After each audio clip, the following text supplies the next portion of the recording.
Hello, fellow readers.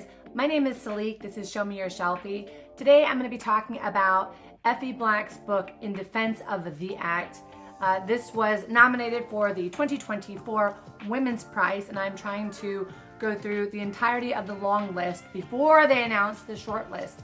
This is the first book I picked after the announcement of that long list. I had read a couple before the prize or the long list was announced, but this is the first one that I thought, okay, I need to get my hands on something, and this was available digitally, and it was also the one I was least excited to read because it is about suicide. The judges said it is almost like an essay, which also I was like, what, we're gonna read a novel that's an essay? It's an essay in defense of suicide.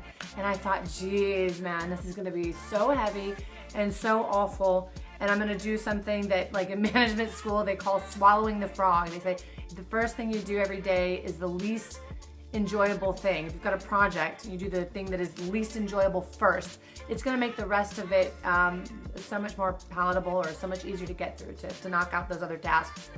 So I said, let me just hop on this. I'm gonna digitally download it. I'm gonna read it on my Nook. And I downloaded it that night and it was fantastic. You know, as much as I did not want to read a story about suicide, and as awful as I thought that was gonna be, and just like painful, it was not painful. It was frankly very funny. The narrator, it's written in first person from the perspective of Jessica.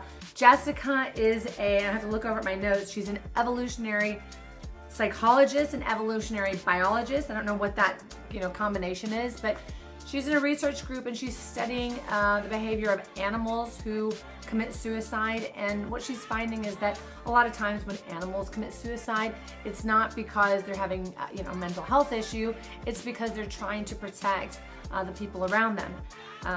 And then her studies and her little anecdotes, which were interesting, are coupled with some of her stories from her childhood and into her adult life. One of the first stories that you're going to hear about is how her dad, who was a pretty abusive and awful, attempted to commit suicide and then was unsuccessful. That all sounds like a big bummer. I mean, that sounds like everything I just said sounds like, oh God, who wants to read that? But listen to me when I say this book is funny. The book starts off because Jessica is funny. You were inside this woman's head, and Effie Black has written this spectacularly witty, funny, interesting lesbian character. And she's talking about some of the most awkward moments in life, or just the funny, silly, mundane moments that become just unpleasant, and listening to it through this character's voice is fantastic. Some people who have experienced really traumatic and awful life experiences use comedy to kind of neutralize that or to take it down a notch. And I think Jessica is an example of that kind of person. So it could potentially come off as flippant, flippantly talking about haha suicide. Some people are better off dead.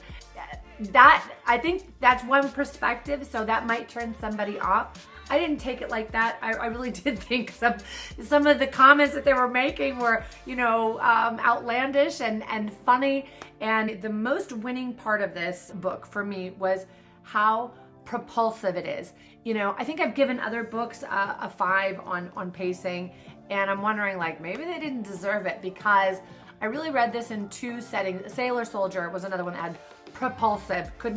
Fernanda Melcher. Okay, propulsive. You can't put it down. You open it and you're just like, what am I reading? And like sucked in. If the books that I just mentioned were propulsive to you, I had a pacing that was kind of like nonstop, go, go, go. If you felt like that with those other books that I mentioned, you will likely feel like that for this book. I opened it, her voice was so funny, the first person was so easy to read. I wouldn't say it has some like elevated prose, which is, I love that, like Claire Kilroy does, and then, Anne Enright has like this elevated, beautiful prose. It's not that. For the most part, you're not gonna have to pick up a dictionary or do some like metaphor unraveling to understand what she's saying. It's very clear what she's saying. It's very clear what she's proposing. And I think in this case, that's a good thing, right? Like, we don't need sad metaphors wrapped up in suicide. Give it to me, Jessica, and make it not too painful. And she does that. So this book for me was basically a 5-star. I'll go through my ranking real fast. Character 4, plots 4, setting 3, pacing is a 5, style is a 4. The truth of what she's saying, her willingness to tackle this subject matter was brave, and then I would say fun. It was fun because it was funny, but maybe I would change it just so that I don't come across as flippant when it comes to suicide, and say it was interesting. So 5 for interest. I really loved In Defense of the Act. I think that this will probably make the short list. If that sounds like something you want to read, I recommend it. And I'm keeping these kind of short because I've got a bunch to go through. So thank you for watching. I will see you soon, and we'll do some more Women's Prize 2024 long list reviews. Thanks, bye-bye.